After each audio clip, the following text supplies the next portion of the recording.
বুঝতে পারছেন?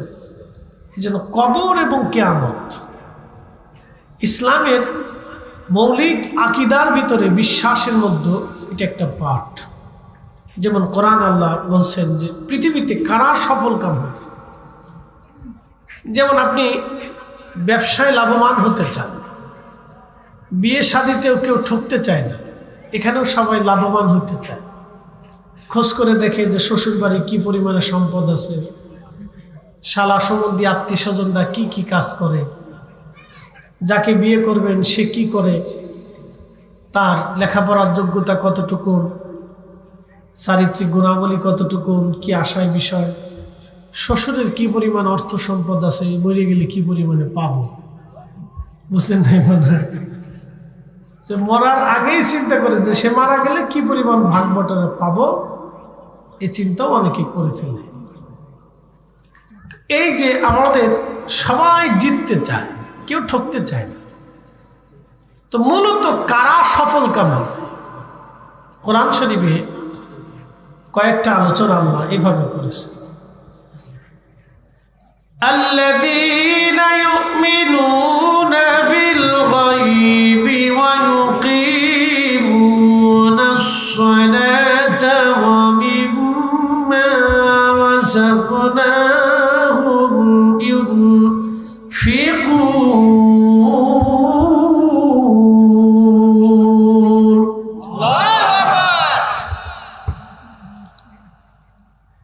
প্রথম নম্বর আল্লাযীনা ইউমিনুনা বিল গায়ব, যারা গায়বের উপর ঈমান আনে। ওয়া ইউকিমুনাস সালাতা, যারা সালাত প্রতিষ্ঠিত করে। ওয়া মিম্মা রাযাকনাহুম ইউনফিকুন, যারা তাদের রিজিক থেকে আল্লাহর পথে ব্যয় করে। আল্লাযীনা ইউমিনুনা বিমা উনজিলা ইলাইকা, নবী আপনার উপর যা নাজিল হয়েছে বিশ্বাস করে। ওমা উনজিলা মিন ক্বাবলিক, আপনার পূর্বে যত নবীরা আসছিল তাদের উপর ঈমান আনে। ওয়াবিল আখিরাতি হুম ইউকিনুন, এবং আখিরাতের প্রতি যারা বিশ্বাস স্থাপন করে। উলাইকা আলা হুদাম মির রাব্বিহিম ওয়া উলাইকা হুমুল মুফলিহুন।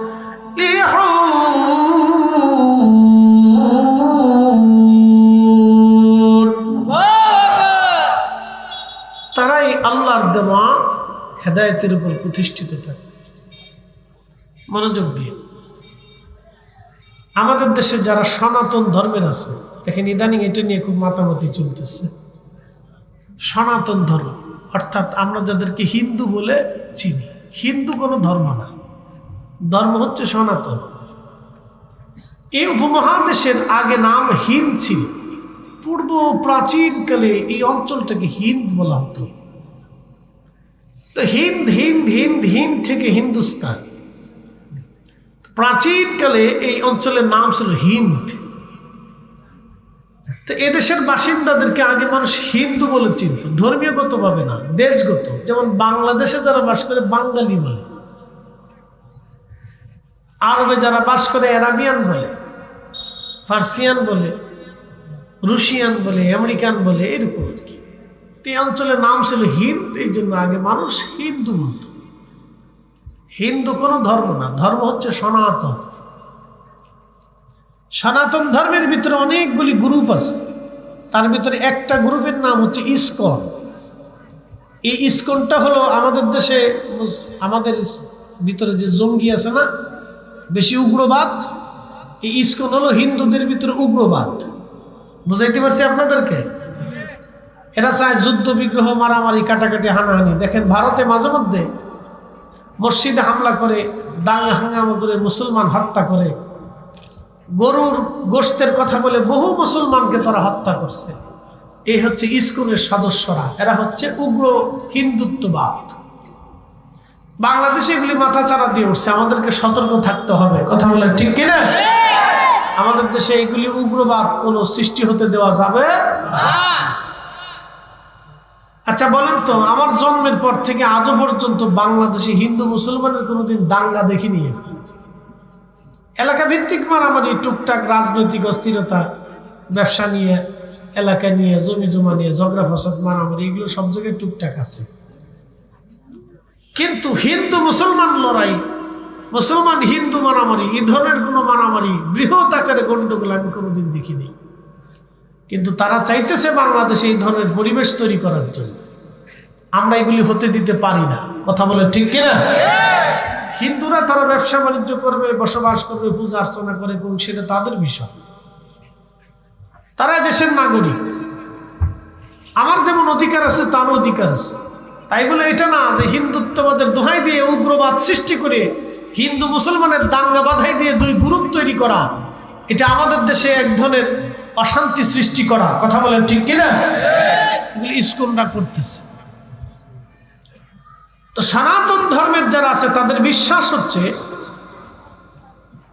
বিদ্যার দেবতা আছে, খাবারের দেবতা আছে, পানির দেবতা আছে, বৃষ্টির দেবতা আছে, তারপরে আপনার ওই আরো বহুত নিরাপত্তার, মানে দেখেন একটা গণেশ, একটা ঠাকুর, এরপরে আপনার কালী, দুর্গা, বুঝছেন না? এগুলো অনেক প্রতিমা তারা বানায়, সূর্যের পূজা করে। মানে কোন সময় কোন পূজা করে আমরা জানি না। শুনছি 12 মাসে 13 পূজা। এটা তাদের ধর্মের,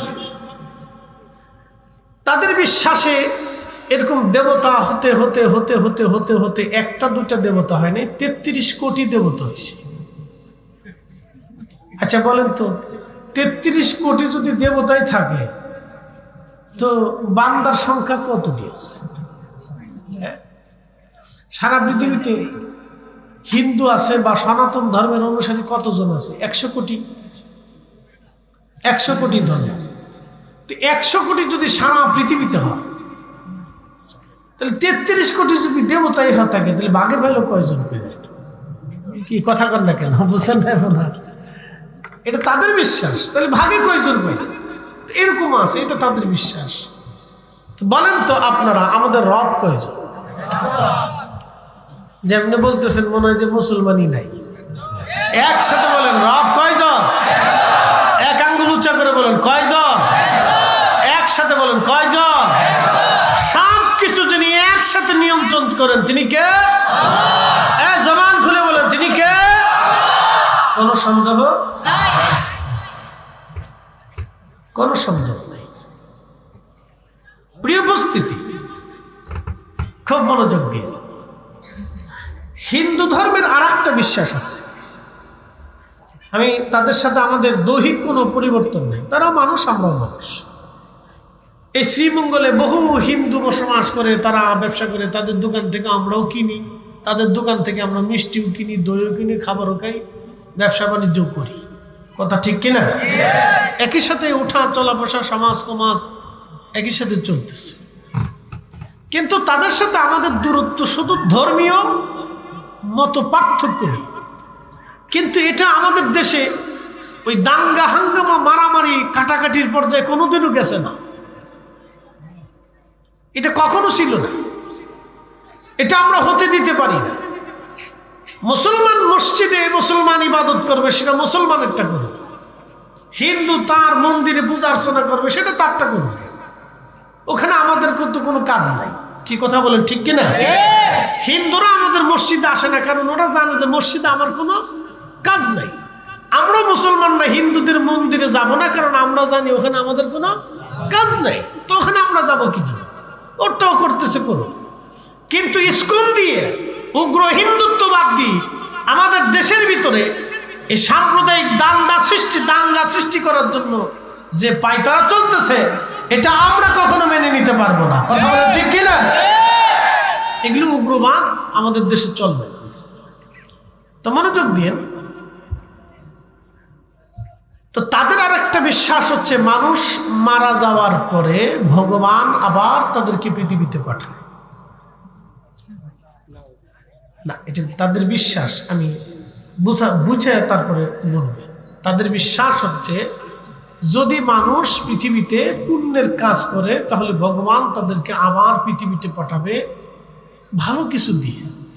যেমন কবি জীবনানন্দের দাশের একটা কবিতা আছে, আবার আসিব ফিরে ধানসিঁড়িটির তীরে এই নবান্নে বাংলায় শালিকের বেশে অথবা শঙ্খচিল, কাউয়া, বিলাই, কুত্তা যাই মনে করেন।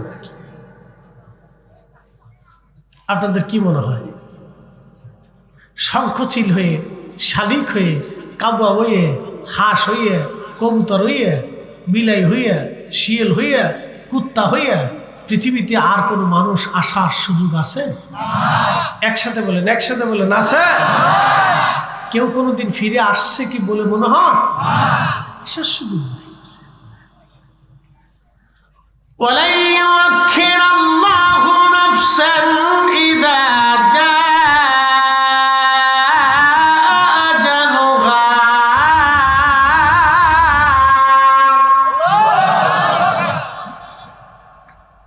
আমাদের বিশ্বাস কি?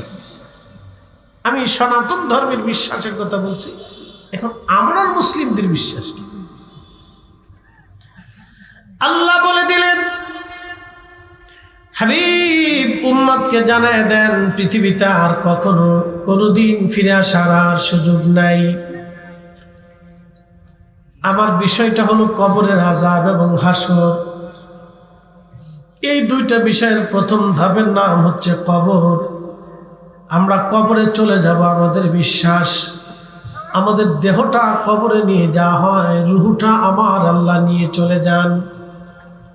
মানুষের মৃত্যুর সময় যখন ঘনিয়ে আসে তখন দেখবেন বান্দার দেহ থেকে রুহটা আল্লাহ নিয়ে চলে যায়, দেহটা পড়ে থাকে।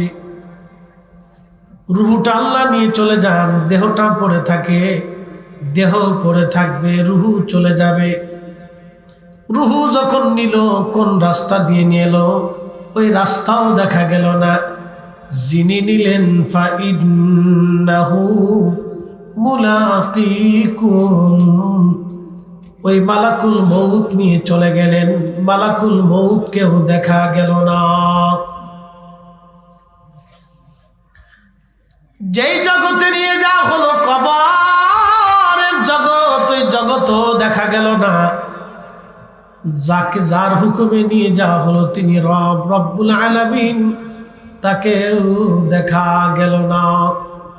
কিন্তু যাকে নিয়ে গেল সে 60টা বছর আপনাদের মধ্যে বিচরণ করেছে। এই 60টা বছর ধরে আপনাদের মধ্যে বেঁচে রইল, 80 বছর ধরে বেঁচে রইল। তার বডি দেখা যায় কিন্তু রুহু দেখা যায় না, আত্মা দেখা যায় না। এই রুহুটাকে নিয়ে চলে গেল আমার আল্লাহর হুকুমে আজরাইল। তার মানে রুহুটা সত্য, যিনি নিয়ে গেলেন তিনিও সত্য। যেই জগতে নেওয়া হলো সেই জগৎ সত্য। সেই জগতের নাম কবর, সেই জগতের নাম হাসর। যেই জগতে নিয়ে যাওয়া হবে সেই জগৎ সত্য, যার হুকুমে নিয়ে যাওয়া হলো তিনি রব, রব্বুল আলামিন, তিনিও সত্য। খুব মনোযোগ দিয়ে কথাগুলি শুনে যাবেন। সনাতনদের বিশ্বাস হলো পৃথিবীতে আবার তারা ফিরে আসবে শঙ্খচালী শালিকের বেশে। এই নবান্নে বাংলাতে আবার তারা ফিরে আসবে, কোনো পাখির বেশে ফিরে আসবে, শিয়াল কুত্তার বেশে ফিরে আসবে, মানুষের বেশে ফিরে আসবে, হাতির বেশে ফিরে আসবে, কুকুরের বেশে ফিরে আসবে। এটা হলো তাদের চিন্তা, কিন্তু আমাদের বিশ্বাস। আল্লাহ বললেন উম্মতকে জানায় দেন, বন্ধু, একবার মরণ হলে দ্বিতীয়বার আর ফিরে আসার কোনো সুযোগ নাই। একবার মরণ হলে দ্বিতীয়বার আর আসার কোনো সুযোগ নাই। ইন্না লিল্লাহি, নিশ্চয় আমরা আল্লাহর জন্য, ওয়া ইন্না ইলাইহি রাজিউন, আমাদেরকে আবার আল্লাহর কাছে ফিরে যেতে হবে। আমরা ছিলাম আল্লাহর কাছে, আসছি দুনিয়াতে, আবার চলে যাব আল্লাহর কাছে। আল্লাহর কাছে ফিরে চলে যাব, কোনোদিন আর কোনো কালের জন্য ফিরে আসার আর দ্বিতীয়বার আর কোনো সুযোগ নাই। ওই কবরে নিয়ে চলে যাওয়া হবে, কবর কবর। এই জন্য আল্লাহ বলেন নবিল আখিরাতি হুম ইউকিনুন, যারা আখিরাতে বিশ্বাসী হয় তারা সফল কাম হবে।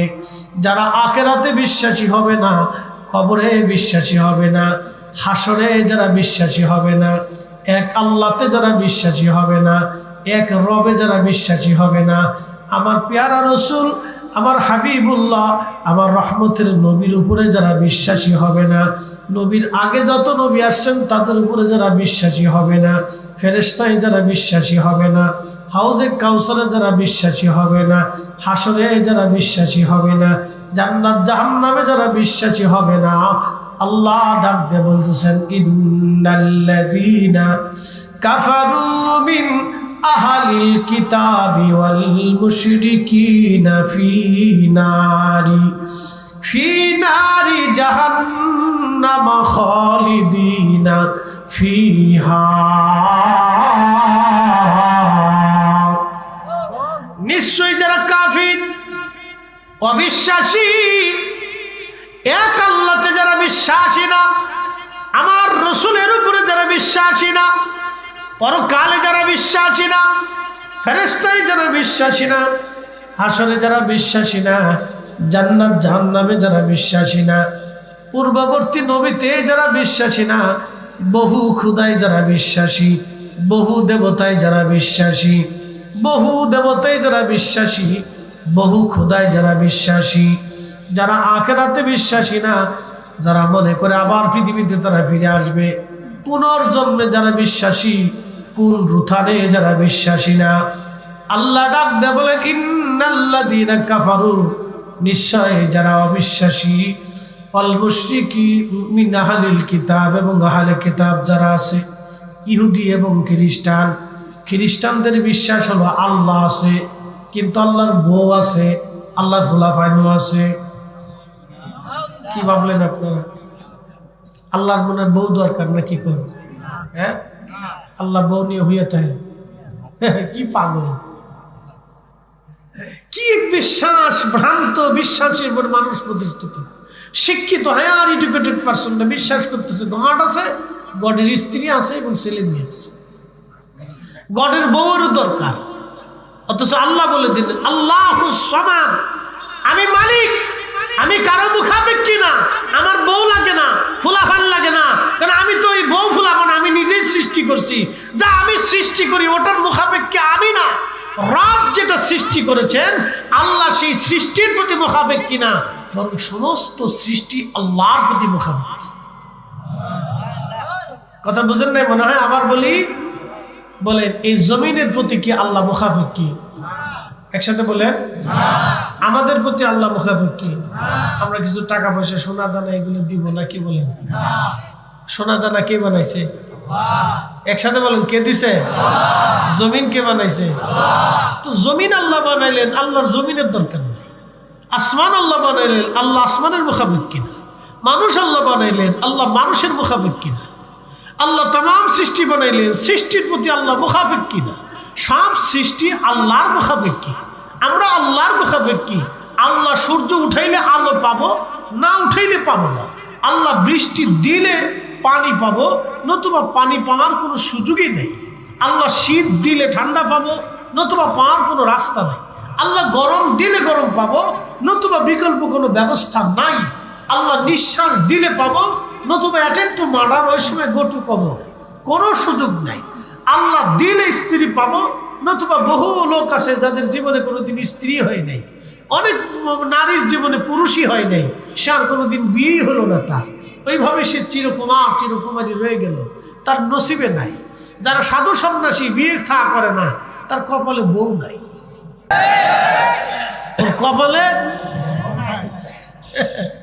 ওর কপালে বউ নাই। বুঝতে পারছেন তো? কপালে থাকতে তো হবে। আল্লাহ আমাদেরকে হেদায়েত দিয়েছেন, যাকে হেদায়েত পাই নাই তার কপালে হেদায়েত নেই। আল্লাহ আমাদেরকে মুসলমান বানিয়েছেন, কেন করেছেন ভালো করে শুনে যাবেন। আল্লাহ বলছেন মিন আহলিল কিতাব, আহলে কিতাব যারা ইহুদি খ্রিস্টান, তারা বিশ্বাস করে আল্লাহ আছে, কিন্তু আল্লাহর বউ আছে। একসাথে বলে আল্লাহর ফুলাফাইন আছে। আচ্ছা বলেন, যিনি স্রষ্টা তার কি বাচ্চা কাচ্চার দরকার? লাম ইয়ালিদ ওয়া লাম ইউলাদ ওয়া লাম ইয়াকুন লাহু কুফুয়ান আহাদ।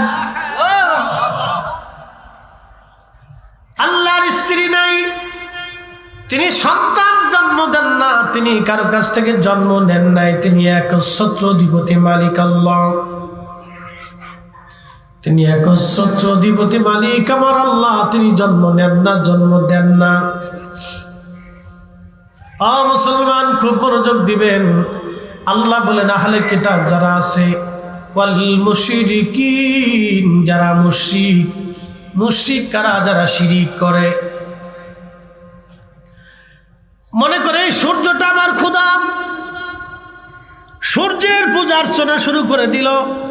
ওরা ভাবে সূর্যটা আমার খোদা, সূর্য আলো দেয় এই জন্য সূর্য খোদা, গাভী দুধ দেয় এই জন্য গাভী দেবতা। কথা বুঝেন নাই মনে হয়? গাভী কি দেয়? খালি কি দুধই দেয়, মুদ দেয় না? তাহলে দুধ দিল মুদ দিল তা হের দেবতা কেন? যে দুধ দেয় মুতু দেয় সে আমার দেবতা কেন? গাভী কি চিরদিন বেঁচে থাকে? মরে যায় না? কথা কর না কেন? তো যে মরে যায় সে দেবতা কেমনে হয়? আচ্ছা সূর্য উদয় হয় ডুবে যায় না? তো যে ডুবে যায় সে খোদা কেমনে হয়? কি কথা কর না কেন? জোরে বলে। আবার কেউ আছে আগুনের পূজা করে। কিসের পূজা? ভাবে আগুনই আমার খোদা। বলে কারণ কি? সে আলো দিচ্ছে, সে জ্বলতেছে, সে রান্নার খাবার দিচ্ছে, তার দিয়ে কোনো কিছু হচ্ছে, আগুন না হলে কিছু চলে না। সে ভাবতেছে এটাই খোদা। আচ্ছা বলেন, আগুন আমরা নিজেরাই জ্বালাই, আবার ফু দিলে নিভে যায়, পানি দিলে বন্ধ হয়ে যায়। তাহলে যে নিভে যায়, যে বান্দার অন্যের কর্তৃক সে জ্বলে এবং অন্য কর্তৃক যে নিভে যায়, বলেন সে কি খোদা হতে পারে? সেও খোদা। আল মুশরিকিন, এবং যারা মুশরিক, যারা শিরিক করে, অংশীদার সাব্যস্ত করে আল্লাহর সাথে, লা শারীকা লাহু, আল্লাহর কোনো শরীক নেই, তিনি একচ্ছত্র মালিক, তিনি একমাত্র রব। কথা বলেন ঠিক না? একমাত্র রব কে? আল্লাহ। একসাথে বলেন কে? আল্লাহ। বুঝতে হবে আপনাকে। কেন? বুঝাইতেছি, সামনে বুঝাইতেছি, আপনাদের কি বুঝবেন। তিনি কেন রব বুঝাইতেছি। তার একটা ডকুমেন্টস আপনাদের সামনে উপস্থাপন করি, মনোযোগ দেন। আমরা কেন আল্লাহকে আল্লাহ বলে স্বীকার করব? পৃথিবীতে আল্লাহ 4 জনকে সারা পৃথিবীর বাদশা বানিয়েছিলেন। একজন হচ্ছে নমরুদ, আরেকজনের নাম বখতেনসর, 2 জন অবিশ্বাসী। একজনের নাম জুলকারনাইন, তিনি মুসলমান। আরেকজন সুলাইমান আলাইহিস সালাতু ওয়াস সালাম, তিনি নবী এবং দিনদার। তো পৃথিবীতে নমরুদের পরে বাদশা হয়েছিলেন বাদশা জুলকারনাইন, যার একটা নাম হচ্ছে সেকেন্দার, আবার কেউ বলতেছে আলেকজান্ডার, যার যার বলতে পারে বিভিন্ন নাম। দ্য গ্রেট আলেকজান্ডার নাম শুনেছেন, আসলে মূলত আলেকজান্ডার কিন্তু বাদশা জুলকারনাইন না। সম্রাট আলেকজান্ডার বাদশা জুলকারনাইন না, আলেকজান্ডার আরেকজন ছিল। তিনিও বিশ্ববিজেতা একজন পৃথিবীর অন্যতম সামরবিদ ছিলেন, অনেক বড় যোদ্ধা বাদশা ছিলেন। কিন্তু আলেকজান্ডার জুলকারনাইন না। জুলকারনাইন আলেকজান্ডারের বহু আগে, সাইয়্যিদুনা ইব্রাহিম আলাইহিস সালাতু ওয়াস সালামের জামানাতে হযরত ইব্রাহিম বাইতুল্লাহ শরীফ তিনি নির্মাণ করতেছিলেন। খোদার ঘর যেটা কাবা শরীফ আপনারা জানেন, ইন্না আউওয়ালা বাইতিন উদিআ লিন-নাসি লাল্লাযী বিবাক্কাতা মুবারাকান হুদাল লিল আলামিন। আমি রব প্রথম যে ঘর নির্মাণ করেছি, এই ঘরের নাম হচ্ছে বাইতুল্লাহ। প্রথম নাম হচ্ছে বাক্কা, বর্তমান নাম হলো মক্কা, আগে নাম ছিল বাক্কা। আল্লাহ ডাক দেয়া বলেন, হাবিব এই ঘরকে কেন্দ্র করে আমি তামাম পৃথিবী, তামাম সৃষ্টিটাকে আমি আল্লাহ রাব্বুল আলামিন হেদায়েত করব। এই জন্য বাইতুল্লাহকে কেন্দ্র করে তাম পৃথিবীতে আল্লাহ মসজিদ বানিয়েছে। দুনিয়ার মসজিদকে সম্মান করা মূলত বাইতুল্লাহকে সম্মান করা। আপনার বাড়ির মসজিদটাকে নিরাপত্তা দেওয়া মূলত বাইতুল্লাহকে নিরাপত্তা দেওয়া। হাজিরিন, এই বাইতুল্লাহ নির্মাণ করতেছিলেন হযরত সাইয়েদনা ইব্রাহিম আলাইহিস সালাম। ইসমাইল আলাইহিস সালাম পাথর এনে দিচ্ছিলেন, আর ইব্রাহিম খলিলুল্লাহ পাথর গেথে গেথে গেথে গেথে তিনি বাইতুল্লাহ নির্মাণ করতেছিলেন। ওই রাস্তা দিয়ে বাদশাহ জুলকারনাইন যাইতেছিলেন। তো তিনি লক্ষ্য করলেন একজন আল্লাহর বান্দা সহযোগী একজন নিয়ে একটা ঘর নির্মাণ করতেছে। জিজ্ঞেস করলেন, আপনি কে? বলে, আমার নাম ইব্রাহিম খলিলুল্লাহ। বলে, আপনি ইব্রাহিম? বলে, হ্যাঁ আমি ইব্রাহিম। বলে, আপনি ইব্রাহিম খলিলুল্লাহ? খলিলুল্লাহ আবার কি? বলে, আল্লাহর বন্ধু। বলে, আল্লাহ কে? বলে, আপনার রব আমার রব। আপনার রব আমার রব, আবার আল্লাহ কি? আল্লাহ তো দেখি না। আল্লাহ কি দেখা যায়? কয় না, আল্লাহ তো দেখা যায় না। তখন জুলকারনাইন বললেন, এই ইব্রাহিম, আল্লাহ যদি দেখা না যায় তাহলে আল্লাহ কেমনে মানব বলো? ইব্রাহিম, আল্লাহ যদি দেখা না যায় তাহলে আল্লাহ কেমনে মানবো বলো তো, বলো। সাইয়েদনা ইব্রাহিম বললেন, জুলকারনাইন, কি করলে তুমি আল্লাহ মানবা, আল্লাহকে বিশ্বাস করবা বলো? জুলকারনাইন ডাক দিয়ে বলতেছি, ইব্রাহিম, ওই যে ভেড়ার দল পাহাড়ের ভিতরে ঘাস খেয়ে বেড়াচ্ছে, ওই ভেড়ার দলকে তুমি ডাকবা। ভেড়ার দল এসে যদি তোমার আল্লাহর কালেমার সাক্ষ্য দেয় তাহলে আমি জুলকারনাইন বুঝবো আল্লাহ আছে। আর ভেড়া যদি না বলে তাহলে বুঝবো আল্লাহ নাই। কারণ ভেড়া তো কথা বলে না, ভেড়ার তো জবান নাই, ভেড়ার তো এমন জ্ঞান নাই, সে তো কোনোদিন কালেমা কারোর কাছ থেকে শিখে নাই। যদি ভেড়ার দলে কালেমা পড়ে ইব্রাহিম, তাহলে বুঝবো আল্লাহ আছে, নতুবা আমি জুলকারনাইন আল্লাহ মানব না।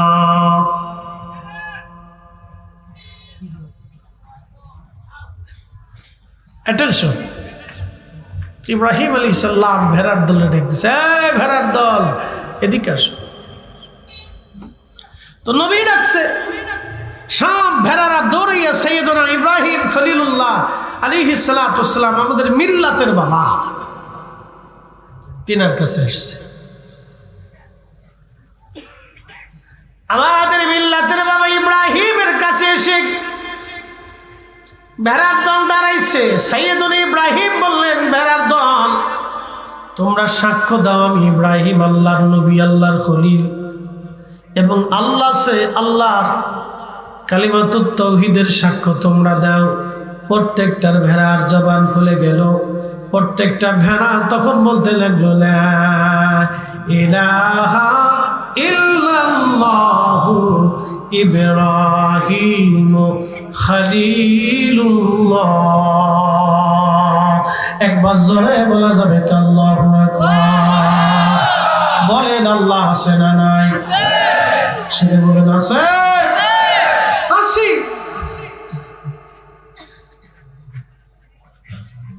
কেউ ভাবতেছে আমি সূর্যের পূজা করতেছি, সূর্যই বুঝে আমার দেবতা। কেউ সাপের দুধ খাওয়ায়, ভাবে সাপই বুঝে আমার দেবতা। কি পাবে? কেউ মূর্তি বানিয়ে এটার সামনে পড়ে রয়েছে, ভাবে এটাই আমার দেবতা। আমি দেবতার প্রতিকৃতি তৈরি করে তার সামনে মাথা নত করে পড়ে রয়েছি, ভাবতে পারে। রবীন্দ্রনাথ ঠাকুর বলেছিল, রথ যাত্রা লোকারণ্য মহা ধুমধাম, ভক্তেরা লুটায় পথে করিয়াছে প্রণাম প্রণাম। রথ ভাবে আমি দিব, পথ ভাবে আমি দিব, হাসি অন্তর্জামী। অন্তর্জামীরা চিনছেন আল্লাহ, এটা ঠিকই লিখছেন। মুসলমান খুব মনোযোগ দিবেন। হাজিরিন, সাইয়েদুল ইব্রাহিমের সামনে সাপ ভেড়ার দল যখন জবান খুলে কালিমাতুত তাওহীদের রিসালাতের সাক্ষ্য দিয়ে বলল। তখন বাদশা জুলকারনাইন ডাক দিয়ে বলেন, হুজুর আমার আর বুঝার বাকি নাই, কারণ ভেড়া তো কথা বলে না, তাদের ধর্ম কথা বলে না, সৃষ্টিগতভাবে তাদের জবান বন্ধ, তারা মানুষের মতো কথা বলে না, মানুষের মতো আকল নাই, মানুষের মতো বিদ্যা শিখে না, মানুষের মতো স্কুল মাদ্রাসায় যায় না, তারা কোনো মানুষের দর্শে বসে না। যেহেতু ভেড়ার দল কালেমার সাক্ষ্য দিয়েছে, খোদার নবী গো আর বোঝার বাকি নাই, আপনি নবী এবং আপনি নবী এবং আপনি আল্লাহ আছে, অবশ্যই রব আল্লাহ আছে, আর বোঝার বাকি নাই। আমাকে এই মুহূর্তে আপনি কালেমা পড়াইয়া মুসলমান বানিয়ে দেন। বাদশা জুলকারনাইনকে ইব্রাহিম খলিলুল্লাহ কালেমা পড়াইয়া মুসলমান বানিয়ে দিলেন। আল্লাহ তারে বাদশা বানাইতে বানাইতে বানাইতে বানাইতে সারা পৃথিবীর বাদশা বানিয়েছিলেন। তিনি এমন একজন বাদশা, কোরআন আল্লাহ বলছেন জুলকারনাইন সূর্য উদয় যেখান থেকে হয় জাপান সাগরের একবারে শেষ প্রান্তে, সাগরের একবারে শেষে যেখান থেকে সূর্য উঠতে দেখা যায়, তিনি ওইখান পর্যন্ত সফর করেছেন। পশ্চিমা বিশ্বে আটলান্টিক মহাসাগরে সূর্য যেখানে ডুবে যায় সাগরের শেষ প্রান্তে, বাদশা জুলকারনাইনকে আল্লাহ সেই সাগরের শেষ প্রান্ত পর্যন্ত নিয়েছে, যা আজও পর্যন্ত বিজ্ঞানের পক্ষেও যেটা সম্ভব হয় নাই। একবার জোরে বলা যাবে আল্লাহু আকবার।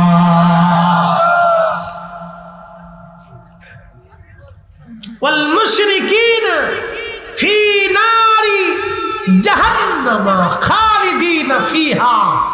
মালিক বলতেছেন যারা আল্লাহর সাথে শিরক স্থাপন করবে, অংশীদারিত্ব সাব্যস্ত করবে, তার ঠিকানা হবে চিরস্থায়ী এক জাহান্নাম, যেখান থেকে সে আর কোনোদিন বের হতে পারবে না।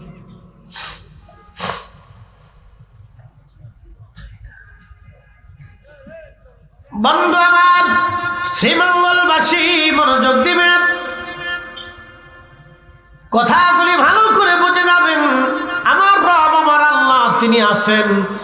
এই বাস্তবতা যদি আপনি দেখতে চান, সাইয়েদনা ইব্রাহিমকে যে আগুনের মধ্যে পোড়ানো হয়েছিল, যে কুণ্ডলীর মধ্যে ফেলানো হয়েছিল, সেই জায়গাটা এখন ইরাকের বাগদাদে আছে।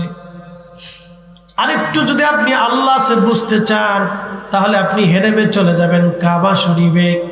কাবা শরীফের একটা জায়গা আছে মাকাম ইব্রাহিম, ইব্রাহিম আলাইহিস সালামের পায়ের ছাপ, সেই পাথরের মধ্যে এখনো আছে সাইয়েদনা ইব্রাহিম আলাইহিস সালাম। ইব্রাহিম খলিলুল্লাহ আলাইহিস সালাতু ওয়াস সালাম তিনি কাবা ঘর নির্মাণ করতেছিলেন। ঠিক কাবা তো অনেক উঁচু হয়ে গেল, আল্লাহ গোল পাচ্ছেন না। সাইয়েদনা ইসমাইল একটা পাথর নিয়ে আসলেন, ওই পাথরের উপরে কদম রাখলেন ইব্রাহিম। পাথরটা অটোমেটিক উপরের দিকে যাইতো, আবার নিচে চলে আসতো, আবার উপরে যাইতো, আবার নিচে চলে আসতো, আবার উপরে যাইতো, আবার নিচে আসতো। ওই পাথরের মধ্যে পায়ের ছাপ বসে গেল, দাগ বসে গেল। একসাথে বলবেন আল্লাহু আকবার। আল্লাহ আছে না নাই? জোরে বলেন, একসাথে বলে আসেনি? বিশ্বাস করতে হবে, দৃঢ়ভাবে ইয়াকিন রাখতে হবে, কঠিনভাবে ইয়াকিন রাখতে হবে। মালিক একজন, তামাম সৃষ্টি যিনি পরিচালনা করেন। আমাদেরকে ফিরে যেতে হবে ওই আল্লাহর কাছে। কার কাছে? একসাথে বলুন, কার কাছে? সুম্মা তুরাদ্দুনা ইলা আলিমিল গায়বি ওয়াশ শাহাদাত।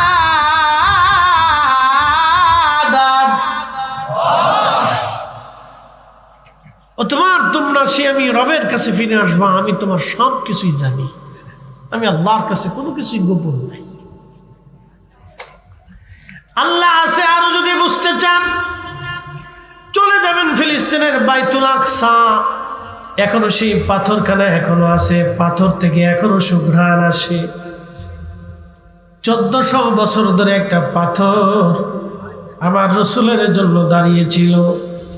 পবিত্র মেরাজের রাত্রিবেলা আল্লাহর নবী সমস্ত নবীদের ইমামতিতে নামাজ শেষ করলেন। নামাজ শেষ করার পরে নবীজি মসজিদ থেকে বের হলেন, বোরাকের পিঠে চড়বেন। ঠিক এমন সময়, ঠিক এই মুহূর্তে পাথর নবীকে সালাম দিল। পাথরে যখন রসুলকে সালাম দিল, ঠিক তখনই রসুল কারীম ডাক দিয়ে বলেন, পাথর কেন তুমি সালাম দাও, কি হয়েছে? বলে, হুজুর 1400 বছর ধরে আমি আপনার অপেক্ষায় বাইতুল আকসার পাশে দাঁড়িয়ে আছি। বলে, কেন? ইয়া রাসূলুল্লাহি, এই জন্য দাঁড়ানো, আপনি মেরাজ করবেন, আপনি উরুস করবেন, আসমানের দিকে রওনা হবেন, আপনি আপনার পবিত্র কদম আমার পিঠের উপরে রেখে আপনি উরুস শুরু করবেন। ইয়া রাসূলুল্লাহ, কদমে একটু ধুলির আশা আমি 1400 বছর ধরে দাঁড়ানো আছি। আল্লাহর নবী ওই পাথরের উপরে কদম রাখলেন। আল্লাহ ডাক দিলেন, পাথর নরম হয়ে যাও, আমার বন্ধুর যাতে কোনো কষ্ট না হয়। আমি আমার বন্ধুকে দাওয়াত করেছি, পাথর তুমি নরম হয়ে যাও। পাথর সঙ্গে সঙ্গে নরম হয়ে গেল। আল্লাহ নবীজির পবিত্র কদম মোবারকের সাপ লেগে গেল, পা মোবারকের সাপ নবীজির লেগে গেল, দেবে গেল। সেই পায়ের সাপ এখনো আছে, ওই পাথরে কোনো আতর দাগ লাগানো লাগে না। 1450 বছর ধরে ওই পাথরের ভিতর থেকে এখনো সুঘ্রাণ বের হতে থাকে। একসাথে বলেন, জোরে বলেন, আল্লাহ আছে। আসতে হলো না, জোরে বলেন, আছে আছে। জমজমের পানি তো কম বেশি সবাই খাইছেন, খান নাই? জমজমের পানি কি এখনো আছে? আছে। এই পানি একটা কোম্পানি, এটা একটা কোম্পানি রিফাইন করে পরিষ্কার পরিচ্ছন্ন করে বাজারজাত করছে। তার একটা লিমিট আছে কতদিন পর্যন্ত পানিটা থাকবে। এটা মেয়াদ শেষ হওয়ার সাথে সাথে পানির ভিতর থেকে গন্ধ আসবে, সে তার শক্তি হারাবে, পোকা হবে এবং এই পানির কালার নষ্ট হবে এবং এই পানির ঘ্রাণ ও স্বাদও নষ্ট হয়ে যাবে। এটা একটা মেয়াদ আছে, মেয়াদ শেষ 3 বছর 4 বছর 5 বছর, মেয়াদ শেষ হয়ে যাওয়ার পরে পানিটা নষ্ট হবে। কিন্তু জমজমের পানি আজও আছে। আমি এটা বোতলের ভিতরে এনে ভরে রেখে দিবেন, 50 বছর আগেও যেমন, 50 বছর পরেও তেমন। প্রতিনিয়ত পানি মেশিন দিয়ে তোলা হচ্ছে, যেমন সেরকমই থাকে। 1450 বছর না, হাজার হাজার বছর ধরে এই পানি মানুষ পান করতেছে, কিন্তু আজও পর্যন্ত কুয়া শুকায় নাই। পৃথিবীতে 2টা নদী, একটা ফরাত নদী আর একটা নীল নদী আল্লাহ জান্নাত থেকে আসছে। হাজার হাজার বছর ধরে নদী দুটি প্রবাহিত হয়েছে, কিন্তু আজও পর্যন্ত এই নদীর পানি কোনোদিন শুকায় নাই। একসাথে বলবেন আল্লাহু আকবার, বলেন আল্লাহ আছে। একসাথে বলেন আছে। আল্লাহ আছে, আর একটু প্রমাণ বুঝে যাবে। নাস্তিকদের নানান যুক্তি থেকে আপনি অনেক সময় হয়তো আল্লাহর প্রতি সন্দেহ এসে যেতে পারে যে হায় হায় কি হলো, আমি কি আমার ধর্মের উপরে ইস্তেকামাত আছি কিনা, প্রতিষ্ঠিত আছি কিনা, আমার ধর্ম ঠিক কিনা। এটা যদি বুঝতে চান তাহলে আপনাকে আমার একটা ঘটনার দিকে নিয়ে যাই। শুনে যাবেন, আল্লাহ আছে, তার বাস্তব প্রমাণ আপনাকে আমি দিয়ে যাচ্ছি। যদি কোনোদিন উহুদে যান, এখনো উহুদে আল্লাহ নবী যেখানে বিশ্রাম করছিলেন, দন্ত মোবারক শহীদ হওয়ার পরে, দন্ত মোবারক শহীদ হওয়ার পরে যে উহুদের ফাঁকা জায়গা নবী বিশ্রাম করেছিলেন, যদি নসিব হয় তাহলে রাতে যাবেন। আমি আপনাদের সিলেটের মাইনুদ্দিন আহমদ জালালাবাদীর খাজা এয়ারলাইন্স ট্রাভেলসের মাধ্যমে এবছর হজ করছি। তো ওনাকে নিয়ে বললাম, মামা রাত্রিবেলা চলেন। তো দিনে তো উহুদে বহুবার গেছি, একদিন একটু রাত্রে যাই। তো মদিনার থেকে চলে আসবো, শেষ হজের বিদায় পালা, প্যাকেজ শেষ, চলে আসতেই হবে, টিকিট কনফার্ম আসা যাওয়ার। বললাম আজকে রাতে একটু চলে। তা আগের দিনে রাত্রিবেলা আমরা কয়েকজন একসাথে গেলাম। আল্লাহর কসম করে বলি, আল্লাহ আছে, বুঝে যান আপনি। আমার রাসূলের মধ্যে যে এখনো আছে আপনি বুঝে যান, এগুলো জানতে হবে। এই জন্য আল্লাহ বলছেন কুল সিরু ফিল আরদ, পৃথিবী ঘুরে ঘুরে দেখো, আমি আল্লাহর কুদরত তুমি দেখতে থাকো। আল্লাহ আছে আপনাকে বুঝতে হবে। পাথরের সামনে, মূর্তির সামনে, সূর্যের সামনে, সাপের সামনে, গরুর সামনে, গরুর খোদা বানাবেন, দেবতা বানাবেন, পাথরকে বানাবেন, আকাশকে বানাবেন, সাগরে বানাবেন, সূর্যরে বানাবেন, পাহাড় বানিয়ে ফেলবেন, বিরাট একটা গাছ দেখে গাছের গোড়ায় মোমবাতি জ্বালায় বানাই ফেলবেন। জি জি জি জি।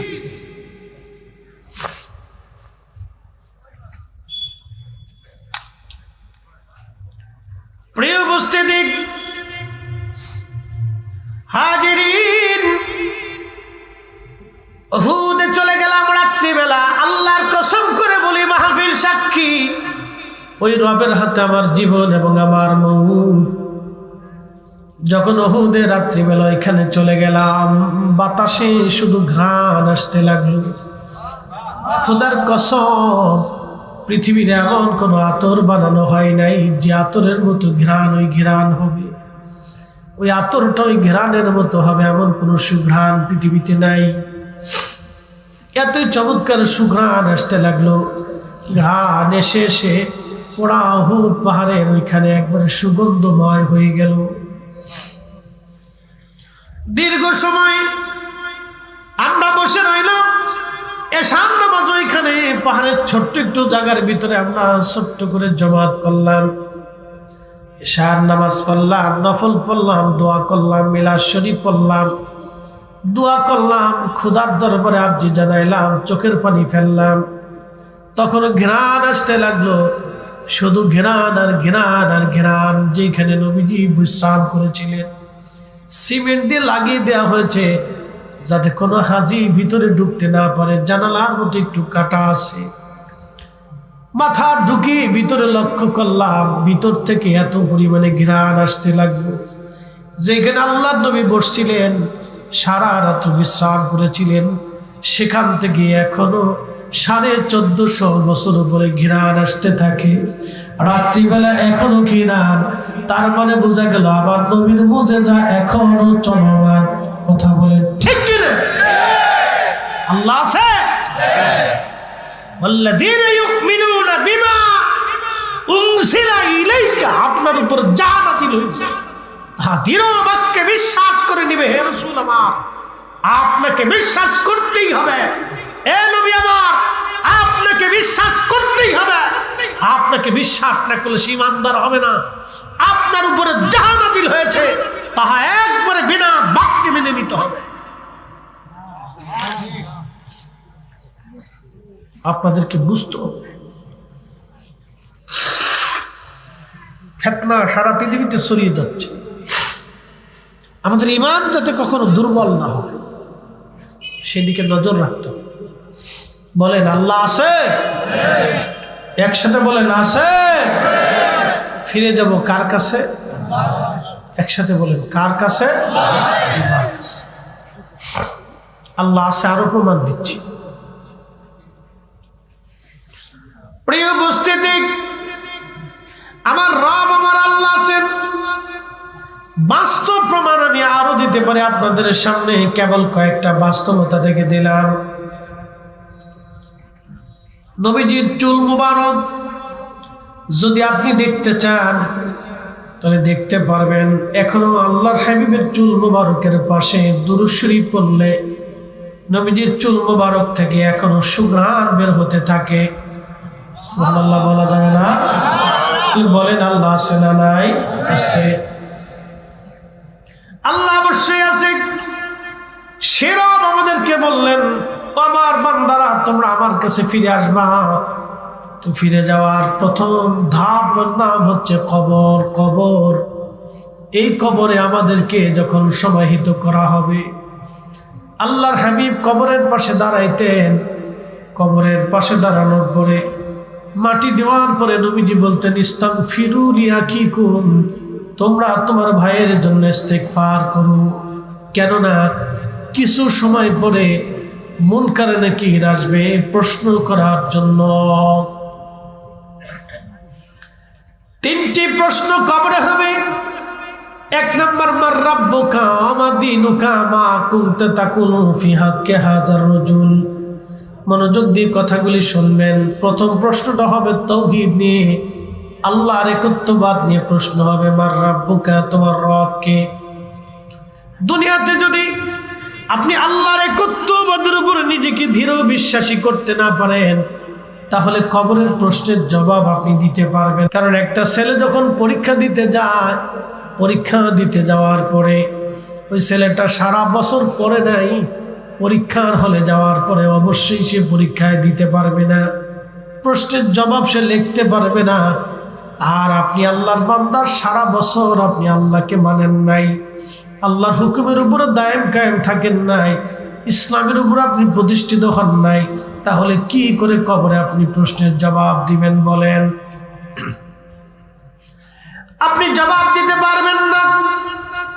হাজিরিন, শ্রীমঙ্গলবাসী খুব মনোযোগের সাথে কথাগুলি শুনবেন। কবরের মধ্যে তিনটা প্রশ্ন রাখতে পারেন ফরিদি হুজুর। কবরের মধ্যে কেন প্রশ্ন করা হবে? প্রশ্ন ছাড়া কেন আমাদেরকে নিতে পারে না? হ্যাঁ, প্রশ্ন ছাড়া আল্লাহ আমাদেরকে নিতে পারে। আপনারা দেখেছেন কয়েকদিন আগে সরকার আমাদের ছেলে মেয়েদেরকে অটো পাস করাই দিল। অটো পাস অর্থাৎ পরীক্ষা ছাড়াই ছেলেরা পাস করলো, কেউ আবার ফেল করলো, কেউ আবার পাস করলো। তো যারা ফেল করলো তারা আন্দোলন করে বললো আমরা ফেল করব কেন? পাস করাইলে আমাদেরকেও পাস করাও, আর যদি ফেল করানো লাগে সবাইই ফেল করাও, কারণ আমরা পরীক্ষা দিয়ে হয় পাস করব না হয় ফেল করব। আমাদের পরীক্ষা দাও, আমরা পরীক্ষা দিয়ে পাস ফেল করব। তাদের কথা তো যুক্তি সম্পন্ন। অটো পাস কিভাবে হয়, অটো ফেল কেমনে হয়? এটা তো হতেই পারে না। একটা ছেলে দেখা যায় পরীক্ষা দেওয়ার আগে সে তেমন একটা ভালো রেজাল্ট হয় নাই, কিন্তু পরীক্ষার আগে 2-3 মাস পরেও ভালো রেজাল্ট মোটামুটি হলেও করতে পারে, পাস করতে পারে। এমনও স্টুডেন্ট বাংলাদেশে আছে। বন্ধু, হাসরের ময়দানে কোনো মানুষ যাতে বলতে না পারে রব্বুল আলামিন তুমি আমারে কিভাবে অটোভাবে মাফ করলা, অটোভাবে জাহান্নামে দিলা, কেন আমারে পরীক্ষা নিলা না? পরীক্ষা নিলে তো আমি পাস করতাম। যাতে বান্দা এই কথা বলতে না পারে, সেই জন্য আমার আল্লাহ কবরের মধ্যে দিয়ে তারে পরীক্ষা নেবে। মার রাব্বুকা, তোমার রবকে, ওমা দীনুকা, তোমার দিন কি, মা কুনতা তাকুনু ফি হাক্কি হাযার রাজুল। আল্লাহর নবী বললেন, ও আমার উম্মত, কবর এত কঠিন জায়গা, এত ভয়াবহ জায়গা, কবর এত কঠিন, এত ভয়াবহ। তোমার ভাইকে কবর দেওয়ার পরে তুমি কবর থেকে চলে আসো না, কবরের পাশে দাঁড়াও। ইস্তাগফিরু লিআখিকুম, তোমরা ভাইয়ের জন্য ইস্তেগফার করতে থাকো, ক্ষমা চাইতে থাকো, দোয়া করতে থাকো তার জন্য। কেননা মুনকার নাকির আসবে, তারে প্রশ্ন করবে, এই প্রশ্নের জবাব যেন তার জন্য সহজ হয়ে যায়, সেই জন্য তোমার ভাইয়ের কবরের পাশে তুমি দাঁড়াও। আল্লাহ নবী আরো বললেন, কত সময় পর্যন্ত তুমি দাঁড়াবা? আমার বান্দা, আমার উম্মত, তোমরা শোনো, কত সময় পর্যন্ত দাঁড়াবা? একটা উট জবাই দিয়ে চামড়া ছিলাইয়া গোশত বানাইয়া এই উটটাকে মানুষের মধ্যে বন্টন করতে যে সময়ের দরকার, এই সময়টা পর্যন্ত তুমি তোমার ভাইয়ের কবরের পাশে দাঁড়ায় দাঁড়ায় দোয়া করতে থাকো, যেন তোমার ভাইয়ের কবরের আযাব আল্লাহ হালকা করে দেয় এবং প্রশ্নের জবাব যেন আল্লাহ সহজ করে দেয়। একবার জোরে বলা যাবে কি আল্লাহু আকবার?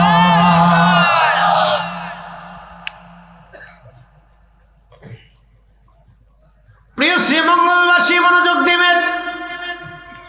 এই জন্য কবর থেকে তাড়াহুড়া করে চলে আসবেন না, কবরের পাশে দাঁড়াবেন, কিছু সময় দোয়া করবেন।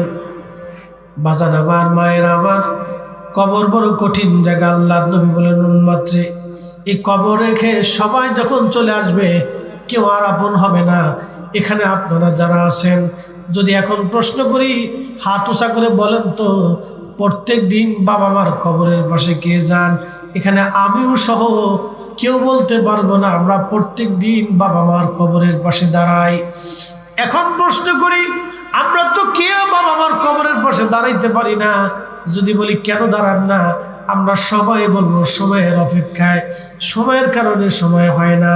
বাচ্চার চিন্তা, চাকরি, সংসার, দুনিয়াদারির জন্য যদি আপনি আপনার কলিজার টুকরা বাবা মারে ভুলে যান, তাহলে আপনি একটু চিন্তা করেন তো আপনার সন্তানরাও আপনাকে ভুলে যাবে। কথা বলেন ঠিক কিনা? এটাই ছিল সত্য। আপনি ভুলছেন, আপনার বাচ্চারা ভুলে যাবে automatic. Out of sight, out of mind.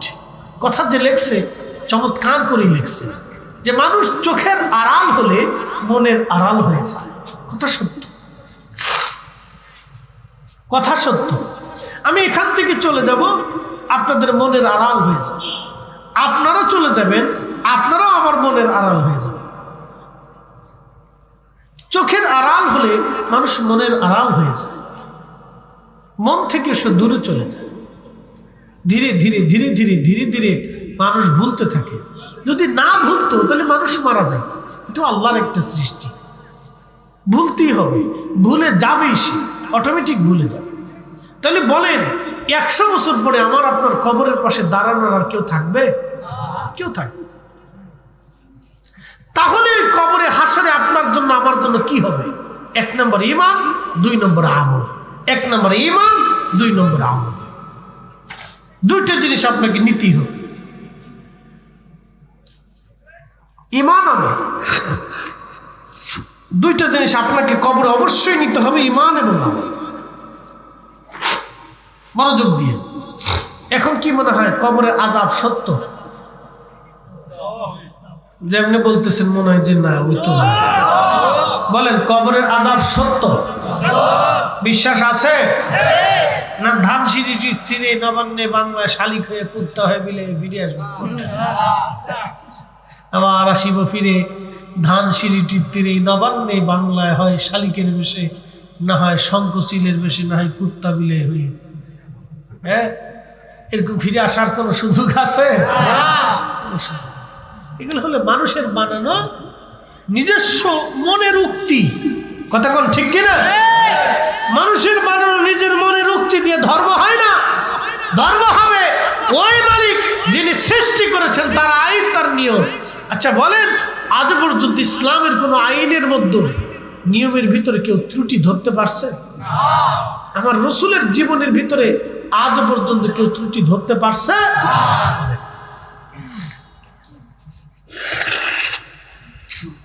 ঠান্ডা রে, কি লাগে যে এটা লাগে বুঝি না। এটাও আল্লাহ দিয়ে রাখছে, না দিলে আমরা ফেরাউন হয়ে যেতাম। কি কথা কর, না দিলে কি হয়ে যেতাম? ফেরাউন হয়ে যেতাম। মানব শরীরের ভিতরে রোগ আছে কয়টা? ৩,৫০০। একসাথে বলেন কত হাজার?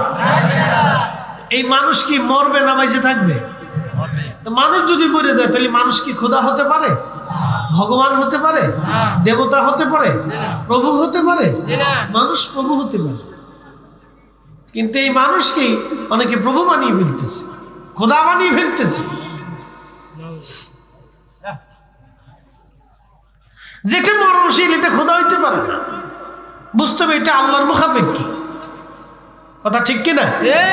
আমরা মুখাপেক্ষী কার? আল্লাহ। তাহলে আমরা চাবো কার কাছে? আল্লাহর কাছে।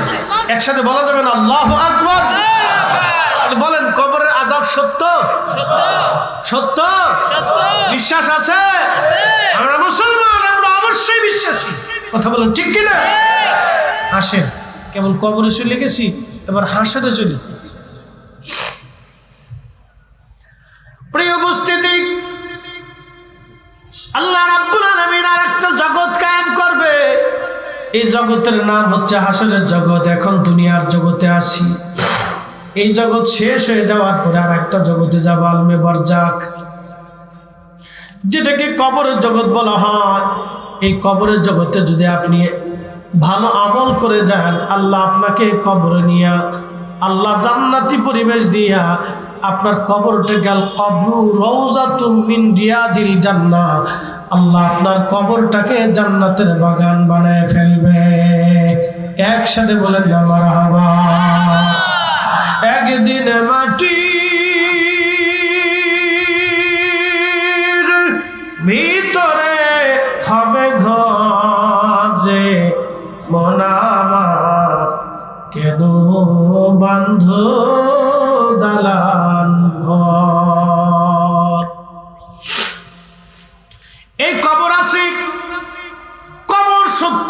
কথার বাস্তবতা যদি আপনি বুঝতে চান তাহলে আপনাকে নিয়ে চলে যাই। পৃথিবী বিখ্যাত একজন আল্লাহর ওলি ছিলেন, তার নাম মুহাম্মদ ইবনে সুলাইমান জাসুলি রাহমাতুল্লাহি আলাইহি। খুব মনোযোগ দিবেন। আমরা মানুষ মারা যাওয়ার 24 ঘন্টা পরে আমাদের শরীর থেকে পায়খানা রাস্তা দিয়ে একটা পোকা বের হয়ে আসে। এই পোকাটা তামাম শরীরের মধ্যে ছড়ায় যায় এবং শরীর থেকে গন্ধ আসতে থাকে, পচা পচা গন্ধ। মানুষ মারা যাওয়ার 24 ঘন্টা পরে কিন্তু মানুষের শরীর পচে না, মানুষের শরীর ফেটে যায় না, মানুষের শরীরে পচন লাগে না। পচন শুরু হয় 3 দিন পর থেকে, পেট ফেটে পচন শুরু হয়। 24 ঘন্টা পরে পচন লাগে না। 24 ঘন্টার ভিতরে পায়খানা রাস্তা থেকে পোকা এসে তামাম শরীরে ছড়ায় যায়। এই পোকার গন্ধে মানুষ কাছে যাইতে পারে না, দ্রুত গতিতে কবরে নামানো হয়। 3 দিন পরে পেট ফাটা শুরু হয়। 17 দিনের মধ্যে সারা শরীর ফেটে যায়। 1 মাসের মধ্যে সমস্ত শরীর মাটির সাথে মিসমার হয়ে যায়। মানুষ মরে গেল, 1 মাসের মধ্যে তার জীবনের সব শেষ হয়ে গেল। কিছুই নাই তার জীবনে, কোনো বাহাদুরি নাই, কোনো তাকাব্বুরি নাই। কোটি কোটি টাকার সম্পদ, 4 পয়সাও তার জীবনে কাজে লাগে নাই। কি কথা কন না কেন, ঠিক কিনা? 4 পয়সাও কাজে লাগে, 1 পয়সাও কাজে লাগে। হাজার হাজার কোটি টাকা রেখে চলে গেল, 1 পয়সাও কাজে লাগে নাই। যারা মানুষের হক নষ্ট করে দিক, সুদের কারবারি করিয়া, ঘুষের কারবারি করিয়া, অন্যায় করিয়া, অন্যের টাকা মেরে দিয়ে, অন্যের সম্পদ জমি মেরে দিয়ে, আল্লাহ যারা অন্যের টাকা মেরে দিয়ে কোটি কোটি টাকার মালিক হয়ে কবরে যারা চলে গেল, এরা এতই বলদ, এতই বোকা, তার একটা পয়সাও জীবনে কোনোদিন কাজে লাগলো না। কি কথা কন না কেন, ঠিক কিনা? একটা কথা মনে রাখবেন, আল্লাহর সিদ্ধান্তের বাহিরে আপনি একটা ভাতের দানাও বেশি খেতে পারবেন না। পারবেন? সম্ভব না। আমার জন্য সাহেবের দাওয়াত বাড়ি ভাই অনেক খাবারের ইন্তজাম করছে। তা আলেমরা আসলে তো আপনারা যথেষ্ট সম্মান করেন, খাবারের আইটেমটা একটু বেশি থাকে, তো বিভিন্ন ধরনের খাবার ইন্তজাম করছে। আমি কিন্তু 2 পদ দিয়ে খেয়ে চলে আসলি, বাকি 6 পদ পরে রয়েছে। ওই 6 পদ আমার নসিবে নাই। কি কথা কন না কেন? ওই 6 পদ আমার নসিবে নাই। নসিবে নাই দেখে আমি খাইতে পারি না। আল্লাহ আমার নসিবে রাখছে মানুষের বাড়ি ভাত খাওয়ান, আমার স্ত্রীর হাতের খাওয়ান আমার খুব কম নসিব হয়, নসিবে নাই। আর আমার স্ত্রী মাঝে মধ্যে আফসোস করে যে কি হইল, কিছু করার নাই তো, আমার নসিবে তোমার হাতের খাওয়ান নাই। না থাকলে আমার আর কি করার আছে, পাবলিকের বাদ খাইতেই, কিছু করার নাই, নসিবে নাই। কি করব? জোর করে তার নসিব করা যায় না। কি কথা কর না কেন? যাবে? যাবে না। খুব মনোযোগ দিয়ে আমরা ফিরে যাব কার কাছে? আল্লাহর কাছে। কোনো সন্দেহ নাই, কথা খুব ডিপলি মনোযোগ দিবেন।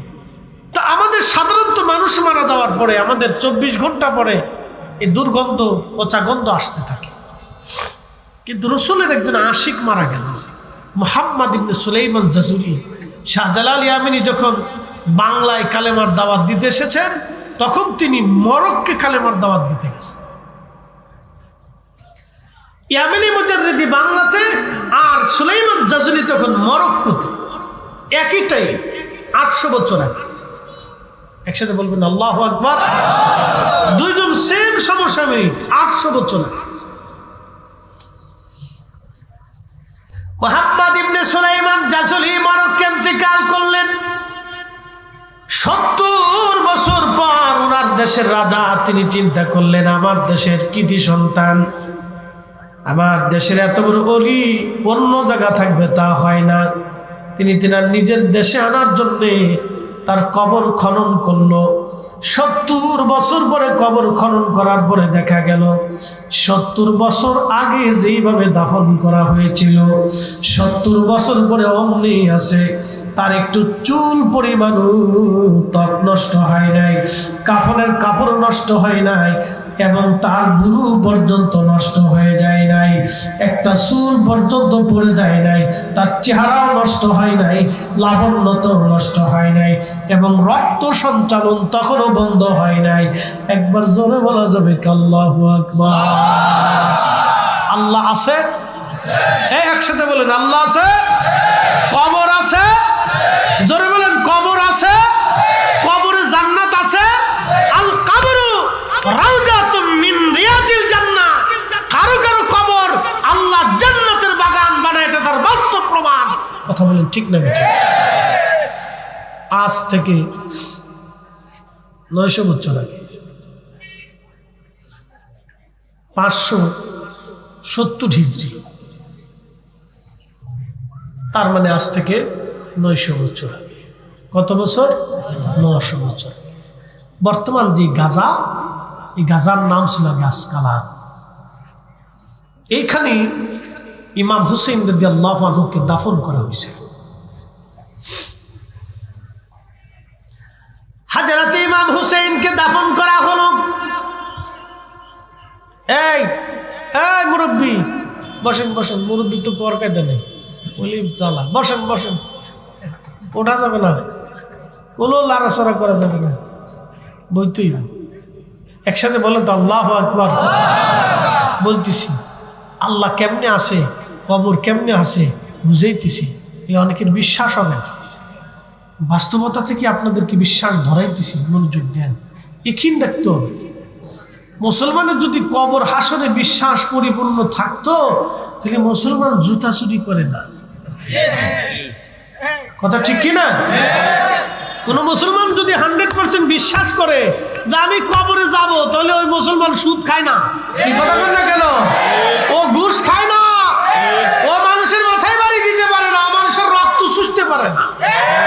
যারা মানুষের রক্ত চুষে খায় তারা ঘুমাইতে পারে না। আরে বোতল শাক মুড়ি দেয়, বোতল শাক, বোতল 2 টান টুন দিয়ে বাড়ি এসে বউরে মা খায়, মারে বউ কয়, বাপরে বিয়ে কয়, ফুলারে শালা কয়। আর ফুলা মাঝে মধ্যে টাইনে টাইনে এসে বাপরে দুলাভাই কয়। ভালো আছে? শান্তি নেই। কি নাই? শান্তি নেই। মানুষের অশান্তিতে রেখে কেউ শান্তিতে থাকতে পারে না। বাপ মানুষের রক্ত চুষিয়া কেউ রক্তমান হতে পারে না, ঘুমাইতে পারে না। মানুষের চোখের নিদ্রা নষ্ট করে দিয়ে কেউ আরাম করে ঘুমাইতে পারে না। আল্লাহ তাদের চোখ থেকে ঘুম কেড়ে নেয়। মানুষকে অশান্তিতে রাখিয়া কেউ শান্তিতে থাকতে পারে না। আল্লাহ তার অন্তর থেকে শান্তি কেড়ে নিয়ে যায়। এই জন্য মাঝে মধ্যে 2-4 বোতল 2 ঢোক মেরে দিয়ে তার চিটপটাং হয়ে পড়ে থাকে, সুখ নাই। আল্লাহর কসম করে বলতেছি, আল্লাহর জিকির ছাড়া, আল্লাহর স্মরণ ছাড়া, আল্লাহর ইবাদত ছাড়া কোনো বান্দা প্রকৃত সুখ পাবেই না। এই জন্য ওলি যারা ছিলেন তারা দুনিয়ার থেকে জুদা হইয়া আল্লাহকে খুশি করার জন্য দিনহীন হয়ে আল্লাহর ইবাদতে পড়ে থাকতেন। কথা কোন ঠিক কিনা? আল্লাহ সুখ এইখানে, বান্দা সুখ এখানে দিয়ে রেখেছেন। মনোযোগ দিবেন। ইমাম হুসেইন রাদিয়াল্লাহু আনহুর পবিত্র মাথায় আসকালানে দখল করে নিয়ে নিল খ্রিস্টানরা। তখন ক্রুসেডাররা পুরা অঞ্চলটা দখল করে নিয়ে গেল। এখন যেমন ইসরায়েল দখল করেছে, তখন ওই খ্রিস্টান বাহিনীরা দখল করে নিল। মুসলমানরা নিরুপায় হয়ে গেল। মিশরের যিনি বাদশা ছিলেন তিনি চিন্তা করলেন, ইমাম হুসেইনের পবিত্র মস্তক ওইখানে থাকলে এটা কেমন হয়। তিনি ওই খ্রিস্টান বাদশাকে বললেন, আমাদের সাইয়্যিদের মাথা মোবারক আপনি দিয়ে দেন। বলে দিয়ে দিতে পারি, আপনাদের সাইয়্যিদের মাথা দিয়ে তো আমাদের কোনো প্রয়োজন নাই, কিন্তু 30,000 স্বর্ণ মুদ্রা দিতে হবে। সেই সময় 30,000 স্বর্ণ মুদ্রা বাড়ির কাছে কথা না, 30,000 স্বর্ণ মুদ্রা তিনি রাজি হয়ে গেলেন। তিনি চিন্তা করলেন টাকা চলে যাক, কিন্তু ইমাম হুসেইনের পবিত্র মস্তক মাথা মোবারক উঠাইয়া আমি সম্মানের সাথে নিয়ে আসবো, এর চাইতে বড় খেদমত আমার জীবনে আর কি হতে পারে। তো বাদশা, মিশরের বাদশা তিনি রাজি হয়ে সুলতান তিনি 30,000 স্বর্ণ মুদ্রা পাঠিয়ে দিয়ে লোক লস্কর নিয়ে সৈন্য সামন্ত নিয়ে মুসলমানদেরকে নিয়ে তিনি ইমাম হুসাইন রাদিয়াল্লাহু আনহুর পবিত্র মাথা মোবারকের কাছে গেলেন, নিজের জুতা খুলে ফেললেন এবং সমস্ত সৈন্যবাহিনী যারা ছিলেন, আমির উমরা আলেম ওলামা যারা ছিলেন, তাদের জুতাও খুলে ফেলে দিয়ে নগ্ন পায়ে খালি পায়ে তারা সবাই ইমাম হুসাইন রাদিয়াল্লাহু আনহুর রওজায় গেলেন। মাটি উঠি পবিত্র মস্তক যখন উঠাইলেন, আল্লাহু আকবার, 570 নয়, অর্থাৎ 550 বছর আগে, 470 বছর আগে যেইভাবে দাফন করা হয়েছিল ইমাম হুসাইনের পবিত্র মাথা মোবারক 470 বছর পরে ওইভাবেই আছে। তখনও তার মাথা মোবারক থেকে ফোঁটায় ফোঁটায় রক্ত পড়তেছিল, তখনও ওনার ঠোঁট নষ্ট হয়নি, চেহারা নষ্ট হয় নাই, চুল পড়ে যায় নাই, লাবণ্যতা নষ্ট হয় নাই, নুরানিয়ত নষ্ট হয় নাই, তখনও পবিত্র মাথা থেকে আল্লাহর বেহেশতের ঘিরান আসতেছিল। একবার জোরে বলা যাবে কি ইয়া রাসূলুল্লাহ? কবরে আল্লাহ কবরকে জান্নাত বানাবে, বিশ্বাস আছে? তার বাস্তব প্রমাণ দেখে যান, লক্ষ লক্ষ মুসলমান সাক্ষী।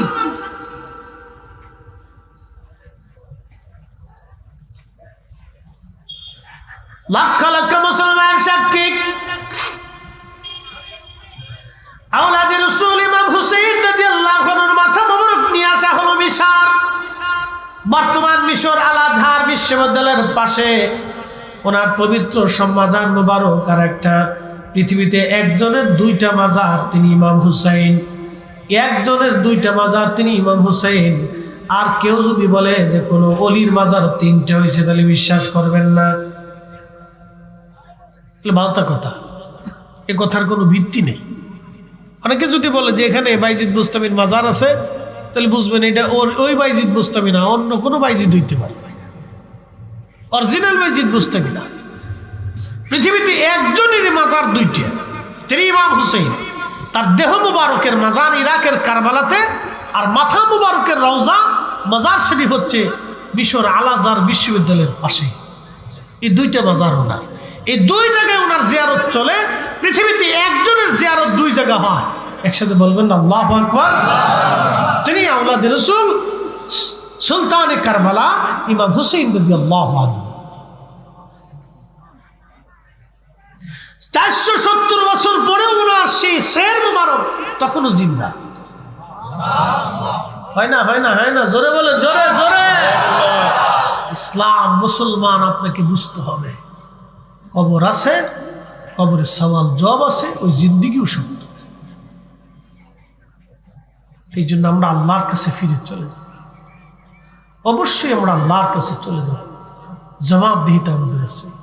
হাসরের মাঠে আপনাদেরকে মুক্তাসার একটু সময়ের জন্য নিয়ে যাই, সময়ের সংক্ষিপ্ততা, কথা বুঝবেন। হাসরের দিনটা কত বড় হবে কোরআন থেকে একটু বুঝে যাই। তারুজুল মালাইকাতু ওয়ার রূহু ইলাইহি ফি ইয়াউমিন কানা মিকদারুহু 50,000 সানা। এক সেকেন্ড করে 60 সেকেন্ড যদি হয় তাহলে 1 মিনিট হবে, 1 মিনিট করে 60 মিনিটে 1 ঘন্টা হবে, 1 ঘন্টা করে 12 ঘন্টায় 24 ঘন্টায় দিন ও রাত হবে। 24 ঘন্টার দিন ও রাতের হিসাবে 365 দিন একটা বছর আসবে, 16 বছর। চন্দ্র বছর না, 16 বছর। 365 দিন একটা বছর। এই 365 দিনের বছরে আপনি যদি 50,000 বছর ধরেন, তাহলে যত বড় হবে হাসরের একটা দিন হবে তত বিরাট, একটা দিন হবে তত বিরাট, একটা দিন হবে তত বিরাট। ওই হাসরের জন্য আমাদেরকে প্রস্তুতি নিতে হবে। কত কঠিন এবং ভয়াবহ হবে মুক্তাসার একটু শুনে যান। তাম সৃষ্টির মানব জাতি হাসরের মাঠে আল্লাহ দ্বারা করে। পৃথিবীতে যেরকম জায়গায় জায়গায় নদী আছে, খাবার আছে, হোটেল আছে, রেস্তোরাঁ আছে, ছায়া আছে, বিশ্রামের জায়গা আছে, হাসরের মাঠটা এরকম হবে না। শুধু মাঠ হবে এবং মাঠের উপরে শুধু সূর্য হবে। সূর্যটা একেবারে কাছাকাছি হবে, 1.5 থেকে 2 কিলোমিটার উপরে হবে।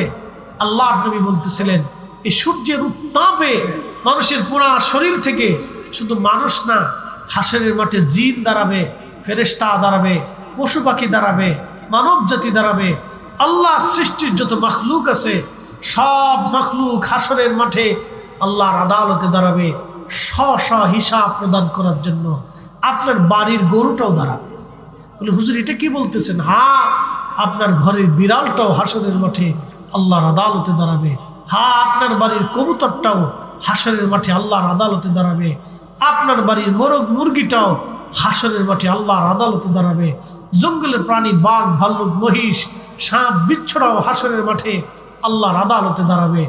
সেই দিন তারাও আল্লাহর কাছে বিচার ফয়সালা চাবে। বলে এটা কি হুজুর?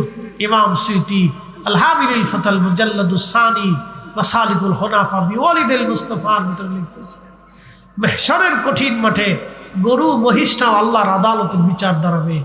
গরু দক্ষিণ পাড়ার গরু হুগলিয়ার দক্ষিণ পাড়ার গরু যায় বলবে, আল্লাহ উত্তর পাড়ার গরু ছুটে এসে আমাকে মারছিল, আল্লাহ আমি দুনিয়ার কোনো বিচার পাইনি, রাব তুমি মালিক ইয়াউমিদ্দিন, আজকে বিচার করে দাও। আল্লাহ বলবেন তোমাকে যেইভাবে মারছিল তুমি সেইভাবে তাকে মেরে দাও। সেই দিন আল্লাহ বিচার করবে, সেই গরু ওইভাবে মারবে, কিন্তু গরু ছাগল হাঁস মুরগি ভেড়াদের বিচার করার পরে আল্লাহ তাদেরকে মাটি বানাই দেবে। সমস্ত হাসরবাসীর সামনে এই পশু পাখিরা মাটি হয়ে যাবে। মাটি যখন হয়ে যাবে তখন নাফরমানরা, কাফিররা, মুশরিকরা, অবিশ্বাসীরা সেই দিন হাত কামড়াবে, গোশত কামড়ায় কামড়ায় টেনে টেনে ছিঁড়ে ফেলবে আর বলবে, ইয়া রব্বি, আমরা কেন মানুষ হলাম? আমরা মানুষ না হয়ে যদি শিয়াল কুত্তা হতাম, আমরা কেন মানুষ হলাম? আমরা যদি মানুষ না হয়ে শিয়াল কুকুর হতাম, আল্লাহ আমরা কেন মানুষ হলাম? যদি মানুষ না হয়ে শিয়াল কুকুর হতাম কতই না উত্তম হতো, আজকে মাটি হয়ে যেতে পারতাম। হায় আফসোস, কেন মানুষ হলাম? আল্লাহ কেন মানুষের মারাইলা? আজকে আল্লাহর কাঠগড়ায় দাঁড়াইয়া হিসাবের সম্মুখীন হতে হবে। তো আরাম যত বেশি, ব্যারাম তত বেশি। আল্লাহ আপনার জন্য যেমন পৃথিবীকে সুন্দর করে সাজিয়ে রেখেছেন, কুল মাখলুক আল্লাহ মানুষের জন্য নিয়োজিত করেছেন, আপনাকে আল্লাহ যেভাবে আরাম দিয়েছেন সেইভাবে আল্লাহ আপনাকে জিজ্ঞাসিত করবেন। ফিরে চলে যাব আল্লাহর কাছে। আবার বলি, ফিরে চলে যাব আল্লাহর কাছে। যেতে যেহেতু হবেই, হিসাব আপনাকে দিতে হবে। যদি হিসাব রব চেয়েই বসে, আল্লাহ নবী বললেন, বান্দা তুমি ধ্বংস হয়ে যাবে। তুমি আল্লাহর কাছে বারবার ইস্তেগফার করো আর বলি, ইয়া রব্বি, বিনা হিসেবেই মাফ করে দেন, বিনা হিসেবেই মাফ করে দেন, বিনা হিসেবেই মাফ করে দেন, বিনা হিসেবেই মাফ করে দেন। এই জন্য দোয়াতে কানবেন, মোনাজাতে কানবেন, সেজদাতে কানবেন, তাহাজ্জুদে কানবেন, দোয়া করতে থাকবেন, কানতে থাকবেন, মাফ চাইতে থাকবেন। এই যে দোয়া বন্ধ করে দিচ্ছে আমার দেশের কিছু এক শ্রেণীর ভাইরা, তারা উম্মতকে যে কত কঠিন বিপদের সম্মুখীন করে দিচ্ছে নিজেও বোঝে না এবং তার উম্মতও বুঝতেছে না। এই দোয়া যদি বন্ধ হয়ে যায়, বান্দা আল্লাহর দরজায় হাত তোলা বন্ধ হবে। আর বান্দা যখন আল্লাহর দরবারে হাত তুলবে না, তখনই বান্দার দিল শক্ত হবে। বান্দা যত আল্লাহর দরবারে হাত তুলবে, তত বান্দা আল্লাহর কাছে মাপ চাইতে থাকবে। যত বেশি মাপ চাবে, তত তাড়াতাড়ি ক্ষমা হবে। কথা বলে ঠিক কিনা? মাপ চাবে না, ক্ষমা হবে না। যারা দোয়া বন্ধ করতেছে, এদের মতো নাফরমান আর এদের মতো বেয়াক্কেল পৃথিবীতে আর কেউ হতেই পারে না। দোয়া চলবে, যতদিন বেঁচে থাকবেন ততদিন দোয়া করবেন, বেশি বেশি করে হাত তুলে আল্লাহর কাছে মাপ চাবেন। কথা বলে ঠিক না? হাসর বড় কঠিন জায়গা, বড় কঠিন জায়গা, অনেক বড় কঠিন। সূর্য মাথার উপরে থাকবে, প্রচন্ড ঘামে ঘরমাক্ত হয়ে মানুষের শরীর থেকে নির্গত হয়ে বুক কারো হাঁটু পর্যন্ত ঘামে ডুবে যাবে। মানুষ পাগলের মতো প্রলাপ বকতে থাকবে। কঠিন দিন মেহশরের হাসরের ময়দানে হাউজে কাউসারের পানি ছাড়া আর বিকল্প পানির কোনো ব্যবস্থা হবে না। কঠিন তৃষ্ণাতে মানুষের জিহ্বা বেরিয়ে কুকুরের জিহ্বার মতো ঝুলতে থাকবে। সেই দিন 6 শ্রেণীর বান্দাকে আল্লাহ তার আরশে মুআল্লার নিচে জায়গা করে দিবে। 1 নম্বর, যে দুনিয়াতে ন্যায় বিচার করছে। একসাথে বলা যাবে আল্লাহু আকবার। কি বিচার? জোরে বলেন, কি বিচার? যারা আদালতে জজ ব্যারিস্টার, আদালতে যারা ন্যায় বিচার করে না, টাকা দিয়ে যারা ফায়সালা দেয় তাদের ভয়াবহ পরিণতি হবে। কথা বলেন ঠিক না বেঠে? অনেক বড় ভয়াবহ। আমাদের দেশের যারা গ্রাম্য বিচার সালিশ করে চোখ টিভি দিয়ে সালিশ করে, কি কথা কর না কেন? শাশির কাছে দিয়েছি, কাকা শাশির কাছে দিয়েছি, বড় ভাই দিয়ে এসছি ভাবির কাছে, ভাবিরে দিয়েছি। আহা, কপাল পোড়া। দুনিয়াতে আপনি টাকার বিনিময়ে স্বার্থের দিকে, সন্তানের দিকে, আত্মীয়তার দিকে তাকিয়ে ফয়সালা করছেন, সালিশ দরবার করছেন। মেহেশ্বরের কঠিন মাঠে আপনার আত্মীয়কে খুঁজে পাওয়া দুষ্কর তো দূরের কথা। হামান, ফেরাউন, নমরুদের সাথে হাসর হবে, আর যারা দুনিয়াতে ন্যায় বিচার করবে হযরত ওমরের সাথে তাদের হাসর নাসর হয়ে যাবে। আরো জোরে বলেন, জোরে জোরে জোরে। আরশে মুআল্লার নিচে আল্লাহ তাদের জায়গা করে দিবে।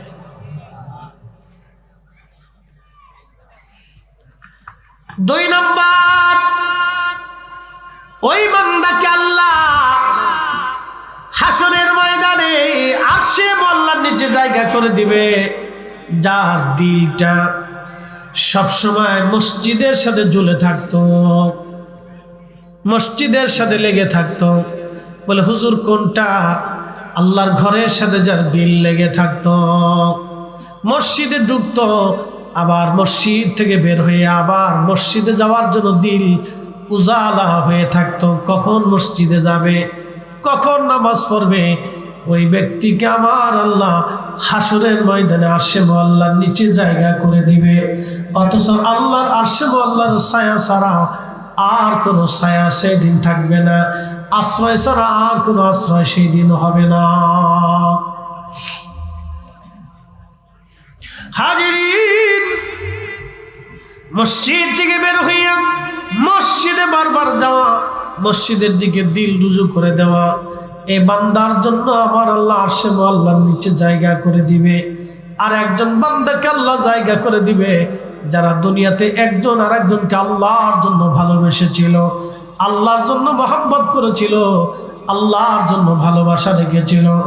আমরা যেমন আল্লাহর ওলিদেরকে ভালোবাসি আল্লাহর জন্যে, আমরা শাহজালালকে ভালোবাসি আল্লাহর জন্যে, কারণ 360 ওলিয়ার সাথে আমাদের কোনো বংশের সম্পর্ক নাই, আমাদের রক্তের সম্পর্ক নাই, রাজনীতির সম্পর্ক নাই, ব্যক্তিগত সম্পর্ক নাই, এলাকা ভিত্তিক সম্পর্ক নাই।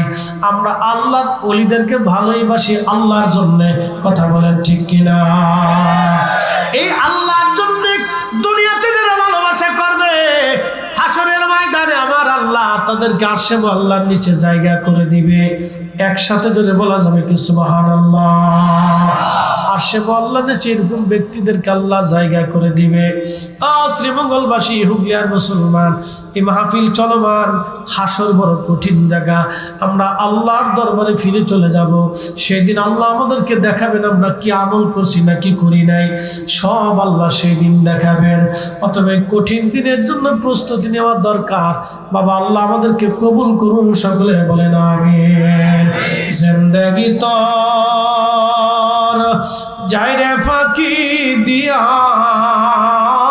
রে সুরার, জিন্দেগি তো যায় ফাঁকি দিয়া। ও আদম রে